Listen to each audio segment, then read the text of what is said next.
if you have watched my previous video, in previous video we have learned about the four methods for solving pair of linear equations. That was substitution method, elimination method, graphical method and cross multiplication method. Now in this part we are going to see some reducible forms, the equation which can be reduced to standard forms and then solved by any one of the method. Let us take a simple example. 1 upon root x plus 1 upon root y is equal to 3 and 2 upon root x plus 3 upon root y is equal to 4. Now these two equations are not in the standard form. We have learned in the previous video that what are the standard form of the linear equation. These two equations are not in standard form. Standard form मतलब क्या? Variable हमें numerator में चाहिए होता है ना? हमारे पास variable जो है वो डिनोमिनेटर में है. रूट है, रूट नहीं है, डजेंट मैटर. बट हमारा जो वेरिएबल है that are in all in denominator. चाहे एक भी वेरिएबल डिनोमिनेटर में हो, चाहे दोनों हो. Means instead of this, if my equation would be 1 upon x plus y is equal to 3, this kind of question can also come. So doesn't matter. What is our main aim? That our variable should not be in denominator. चाहे फिर वो एक variable हो या दोनों variables हो. So in such cases, what we need to do is we need to convert them in the standard form first. So what is our standard form? The variable should be in numerator. So what we will do, we will consider 1 upon root x as a and 1 upon root y as b. Any other variable you can consider. तो हमारा ये equation क्या हो जाएगा? a plus b is equal to 3 और ये क्या हो जाएगा? 2a plus 3b is equal to 4, है ना? Now this equation are in standard form. Now this equation can be solved by any method. Substitution method, elimination method, graphical method और cross multiplication method. कोई भी method से हम ये दोनों equation को solve कर सकते हैं. Now we will simply solve it by elimination method. Now यहाँ पर plus b है, यहाँ पर plus 3b है. तो what I will do, I will name this equation as 1, this equation as 2. Now what I will do, multiplying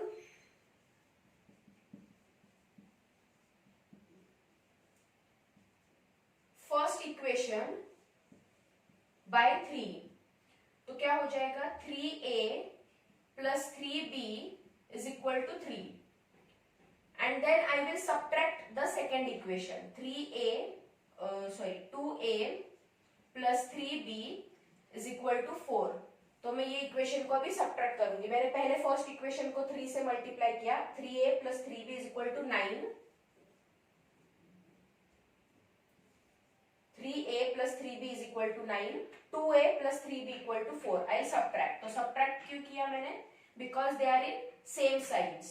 तो 2a minus हो गया, 3b minus हो गया और 4 भी minus हो गया. तो it will become 3a minus 2a is 1a.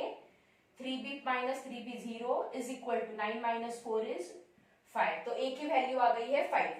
Now we'll substitute a equal to 5 in any one of the equation. Either you put it in way of 1 or you put it in 2. तो ये क्या हो जाएगा? If I put this in equation 1, तो it will become 5 plus b is equal to 3. तो b is equal to 3 minus 5 is minus 2.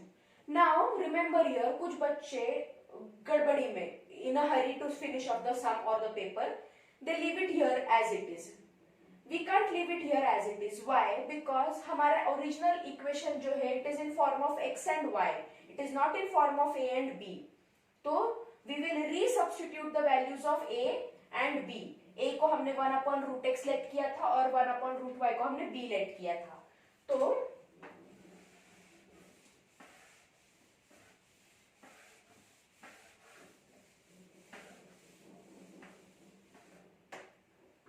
a हमें 5 मिल चुका था, तो 1 upon root x is equal to 5 and b हमें -2 मिल गया था, तो 1 upon root y is equal to -2. Right? a को हमने 5 रख दिया, b को हमने -2 रख दिया.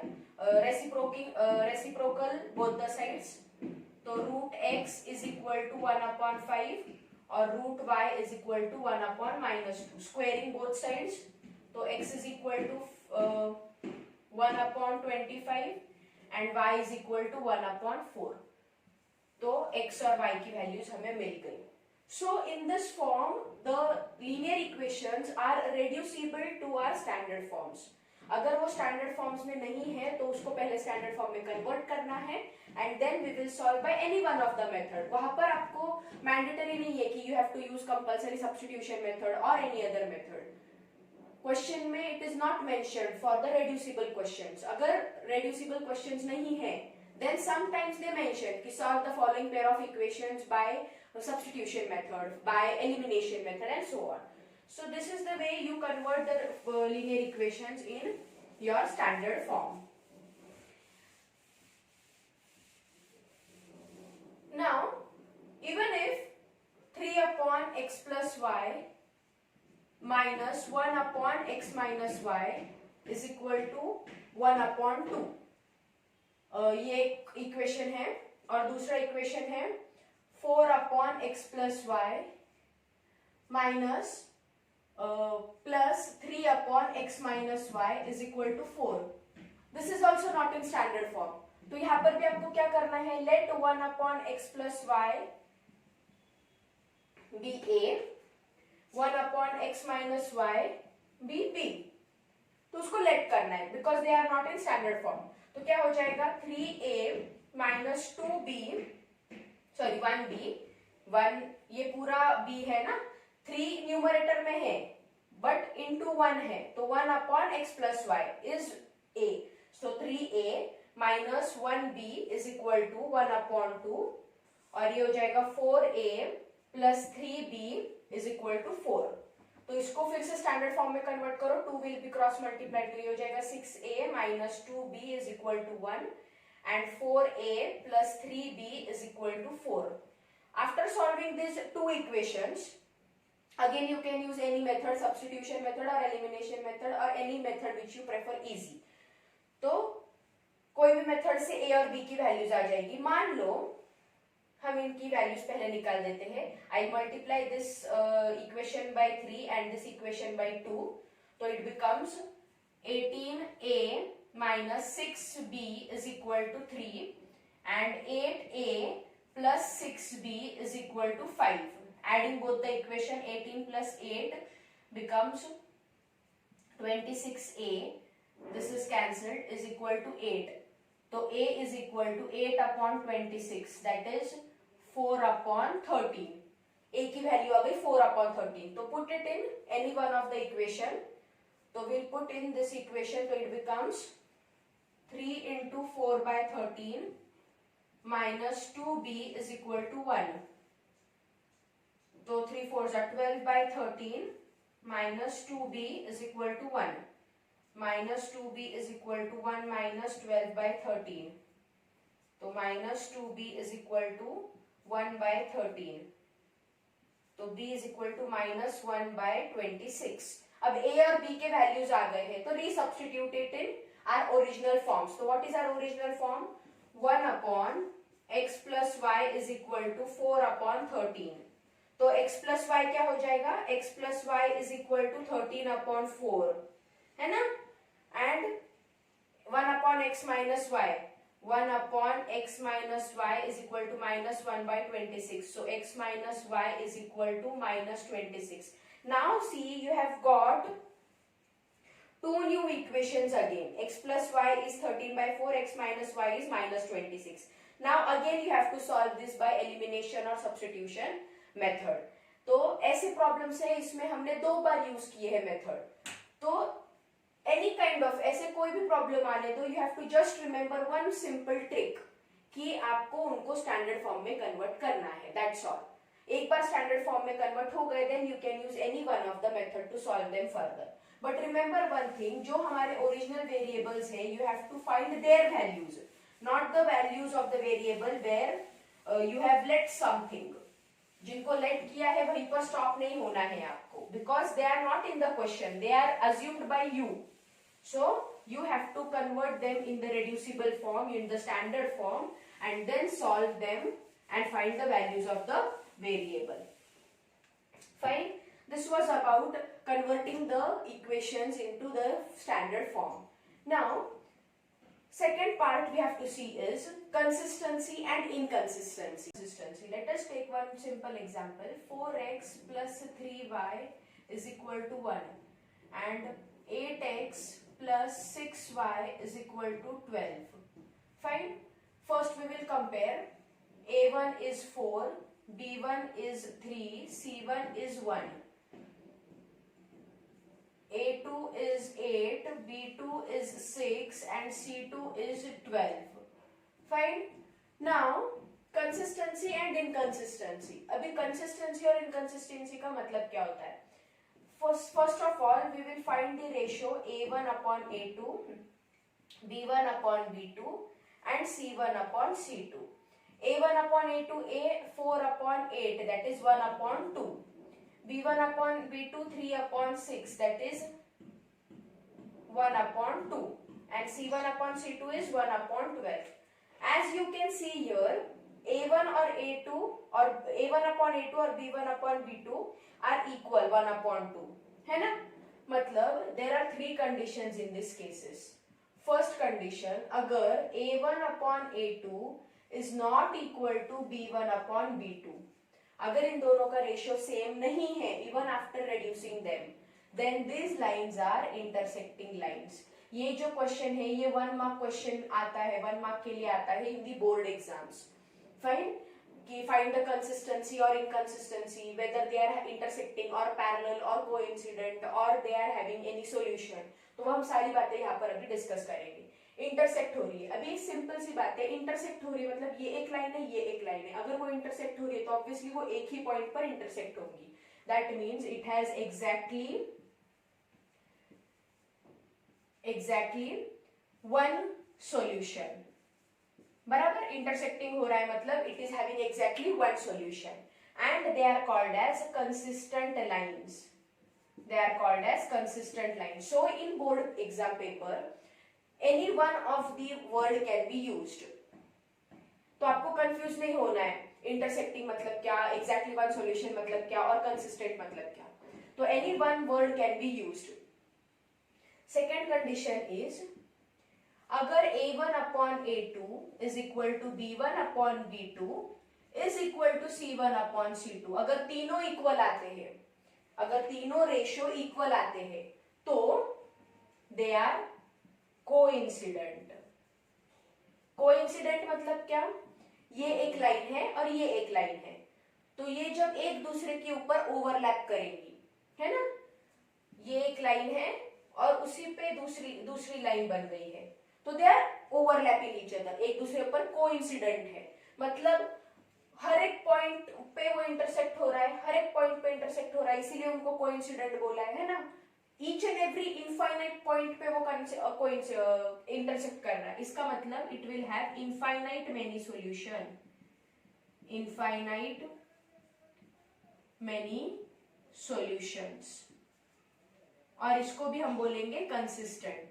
कंसिस्टेंट मतलब जिसके सॉल्यूशन हमें मिलते हैं. यहाँ पर एग्जैक्टली वन सॉल्यूशन मिल रहा है, यहाँ पर इनफाइनाइट सॉल्यूशन मिल रहे हैं लेकिन मिल रहे हैं, बहुत सारे सॉल्यूशन मिल रहे हैं लेकिन मिल रहे हैं, है ना. तो इसलिए उसको हमने बोला है कंसिस्टेंट. फाइन. और थर्ड है A1 upon A2 is equal to B1 upon B2 is not equal to C1 upon C2. जैसे कि अभी का हमारा example A1 upon A2 is equal to B1 upon B2 is not equal to C1 upon C2. मतलब ये दो lines जो है वो पैरेलल है. So our third is parallel condition. It has no solution. Obviously parallel है, दो parallel lines चल रही है वो जो कभी मीट नहीं होती है तो नो सॉल्यूशन, एक भी सॉल्यूशन नहीं आएगा तो it is inconsistent. Inconsistent. Right. So these are the three cases asked for 1 mark each. ये 1 मार्क के क्वेश्चन में ही आते हैं compulsorily. So this is scoring for you कि आपको सिर्फ 3 कंडीशंस याद रखनी है। अगर नॉट इक्वल है तो दे आर इंटरसेक्टिंग। अभी इंटरसेक्ट हो रहे हैं मतलब एग्जैक्ट वन सॉल्यूशन तो पक्का होगा। अभी सॉल्यूशन मिल रहा है मतलब कंसिस्टेंसी है उनकी। कोइंसिडेंट मतलब तीनों रेशियो इक्वल है। तीनों रेशियो इक्वल है मतलब कोइंसिडेंट है, एक दूसरे के ऊपर ओवरलैप कर रहे हैं। एक दूसरे के ऊपर ओवरलैप कर रहे हैं means they have infinite many solutions, so again they are consistent. And a1 upon a2, b1 upon b2 is not equal to c1 upon c2, so they are parallel. Parallel है मतलब वो कभी meet नहीं करने वाले हैं, so they are having no solution, and no solution मतलब उनका एक भी solution नहीं है, so it is inconsistent. So this is about consistency and inconsistency. This is asked for 1 mark only. 1 mark question में ये आते हैं कि check the consistency of the given pair of equation.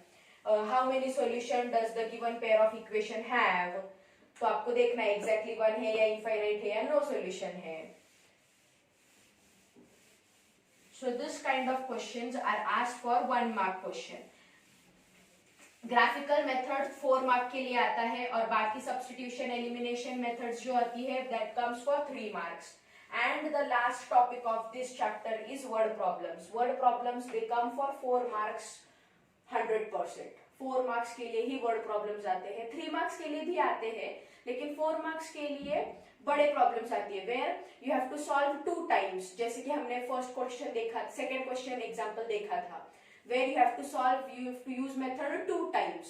So that kind of bigger problems you get for 4 marks and smaller problems you get for 3 marks, word problems. Now you will take one word problem from NCERT textbook.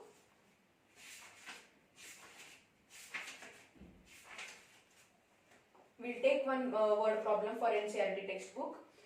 Exercise number 3.4 we'll take. The sum of digits of a 2-digit number is 9. Now before starting any word problem, I want to give you one simple trick. Before starting any word problem, many students, I have seen that many students have been facing problem in word problems. उनको समझ में नहीं आता है word problems का equation कैसे बनाना है, how to form the equation. Equation तो अगर equation बन गया then they are able to solve it further, but how to form the equation? So simple thing, very simple thing. Read the problem in parts.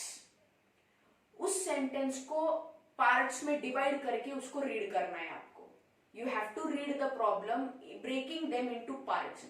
जैसे जैसे तुम लोग read करते हो वैसे वैसे आपको उसको फॉर्म करते जाना है. मतलब क्वेश्चन दिया हुआ है इंग्लिश स्टेटमेंट में and you have to use your pen and hand in write it in mathematical language, means 2 languages. Word problem is given in English language, you have to write it in mathematical language. कैसे read करना है I am going to show you in this video right now. How to read the question, very simple. Just learn to read the question. अगर question read करने आ गया, अगर question read करते हुए हमें आ गया, most important thing is how to read the question. If you are able to read the question, then you are able to solve the question. Try to see what is written in the question. I'll take one simple example from 3.2 exercise, first question. If we add 1 to the numerator, अभी numerator और denominator है, इसका मतलब यहाँ तक हमें समझ में आ गया पहले ही वर्ड में. I have not read yet the full question. Please remember what I am saying. मैंने पूरा क्वेश्चन रीड नहीं किया है, मैंने सिर्फ फर्स्ट आधा सेंटेंस रीड किया है. If we add 1 to the numerator, अभी न्यूमरेटर वर्ड यूज किया है, that means I am having numerator and denominator, मतलब फ्रैक्शन है मेरे पास. तो let my fraction be numerator upon denominator, बराबर, ठीक है. उसके बाद if we add 1 to the numerator, तो मेरी according to first condition, what is my first condition? According to first condition, what is my first condition? I add 1 to the numerator. तो numerator को मैंने 1 add कर दिया and subtract 1 from the denominator and subtract 1 from the denominator. A fraction reduces to 1, मतलब fraction क्या हो जाता है? 1 हो जाता है. So bring it in standard form now. तो n plus 1 is equal to cross multiply d minus 1, तो ये इधर आ जाएगा. तो n minus D is equal to -1 -1, तो n minus D is equal to -2. This is my first equation. चाहे आप n upon d ले लो या x अपॉन y ले लो, डजेंट मैटर। तो I am taking n upon d because numerator denominator easy to remember. अभी second condition क्या है? According to second condition it becomes half, तो मेरा फ्रैक्शन हाफ हो जाता है if we only add 1 to the denominator, if we add 1 to the denominator, मतलब numerator is kept unchanged, उन्होंने सिर्फ इतना ही बोला if we only add 1 to the denominator, तो denominator में 1 ऐड कर दिया। Please observe properly how am I reading the question. I am reading the question by breaking it into parts. मैंने पूरा question एक इसमें एक फ्लो में रीड नहीं किया है। I am reading the question and I am forming the equation. अभी simplest form 2n is equal to d plus 1, तो 2n minus d is equal to 1. This is my second equation. Now we can solve this two equation by any form, substitution, elimination, cross multiplication, any form you can solve. तो I subtract both the equations, तो ये हो गया 2n minus d is equal to 1, इसको minus, इसको plus, इसको minus. So this is cancelled. N minus 2n is minus n is equal to minus 2 minus 1 is minus 3.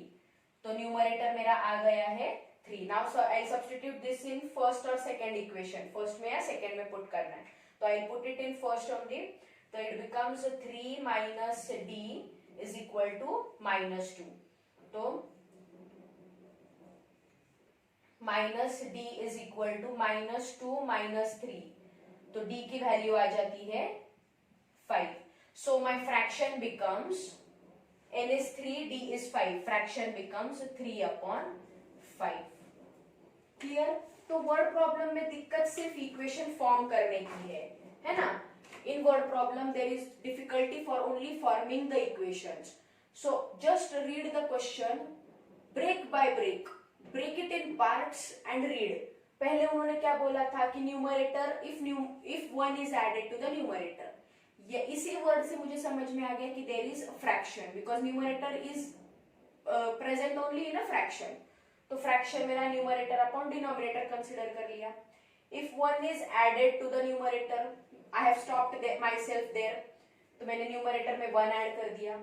And 1 is subtracted from the denominator, 1 is subtracted from the denominator, the fraction is reduced to 1, मतलब 1 हो जाता है वो. तो इससे मैं इसको standard form में लेके आऊंगी. I'll get my first equation. Then they have said कि if only 1 is added only to the denominator, only word use किया है, मतलब सिर्फ डिनोमिनेटर में 1 ऐड किया है, न्यूमरेटर को उन्होंने अनचेंज्ड रखा है. The fraction is half. I'll bring it in standard form. So I have got two equations we can solve by any one of the method from the 4 methods. So here we have finished pair of linear equations. We have completed graphical method. सबसे पहले हमने देखा था जिसमें आपको graph draw करना है. It can come for 4 marks or 3 marks. Then we have seen substitution method, elimination method. In substitution method we have to substitute one equation in other equation. Right? We have to substitute first equation in second or second equation in first, whichever is easy to substitute. Remember this word, whichever is easy to substitute, आपको substitute करना है. Then elimination method. Elimination method में either you directly add both the equation or you subtract both the equation, और जरूरत पड़ी तो किसी एक इक्वेशन को किसी नंबर से मल्टीप्लाई करना पड़ता है, जैसे हमने प्रीवियस एग्जाम्पल में किया था. So that will be elimination method. Fourth is cross multiplication method. Cross multiplication method, in cross multiplication method we have seen that we have to arrange properly x, y, 1. Then आपको x लिखा है पहले, तो आपको y से शुरू करना है, फिर constant number, फिर x और फिर y, cyclically जाना है. Then we have seen how to reduce the numbers in the, how to reduce the equations in standard form. अगर वो स्टैंडर्ड फॉर्म में नहीं है तो उनको स्टैंडर्ड फॉर्म में कैसे लाना है. Then we have seen the consistency and inconsistency. a1 upon a2 is equal not equal to b1 upon b2, तो वो इंटरसेक्टिंग है, it will exactly have one solution and it will be consistent. Then if all the 3 ratios are equal, a1 a2 b1 b2 and c1 c2, all the 3 ratios are equal, Then it is coincident pair of line. Coincident मतलब एक दूसरे के ऊपर overlap हो रही है. Overlap हो रही है मतलब it is having infinite solutions. Infinite solutions है मतलब it is consistent. And third is a1 upon a2 is equal to b1 upon b2, which is not equal to c1 upon c2. मतलब दोनों parallel है. Parallel means they are never going to meet each other. That means no solution and inconsistent. And fourth and last part we have seen about the word problems. The word problems में you have to just remember how to read the question. How to read the question. If you are able to read the question properly, break it in parts. और English language को बस maths language में आपको convert करना है. If once you got two equations, you can solve them by any method. So this was the revision and summary of the complete chapter. This chapter, after this chapter, in the next video we will be starting quadratic equation, polynomials, pair of linear equations, quadratic and arithmetic. This 4 chapter contain 20 marks in whole 80 mark paper. So this was about pair of linear equation with only 2 variables. Thank you.